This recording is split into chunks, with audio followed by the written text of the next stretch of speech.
আসসালামু আলাইকুম সবাইকে।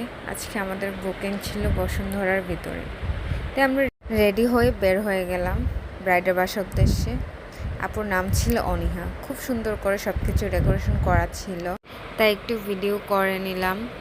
ভিডিও করতে করতে আপু চলে আসে এবং আমরা বসে পড়ি মেহেদি লাগাতে। আপু আমাদের কাছে ফুল গর্জিয়াস ব্রাইডাল ডিজাইনটি নিয়েছিল, তো আমরা সে অনুযায়ী লাগাতে শুরু করি। আপুর পাশাপাশি আপুর ছোটো বোনও মেহেদি লাগায় আমাদের কাছে। আপুরা আমাদের ডিজাইন অনেক পছন্দ হয়েছিল। আপু বলেছিল যে আপু নাকি অনেক দিন ধরেই প্ল্যান করেছিল যে আপুর কোনো প্রোগ্রাম হলে আমাদের কাছে মেহেদি লাগাবে। আমরা শেষ করে উপরে চলে আসি। এখানে খুব সুন্দর করে স্টেজ সাজানো ছিল। আমরা কিছু ছবি অ্যান্ড ভিডিও নিলাম।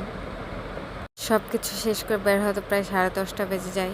বের হয়ে দেখি বাহিরে অনেক বৃষ্টি। অনেকদিন পর বৃষ্টি দেখে খুব ভালো লাগছিল।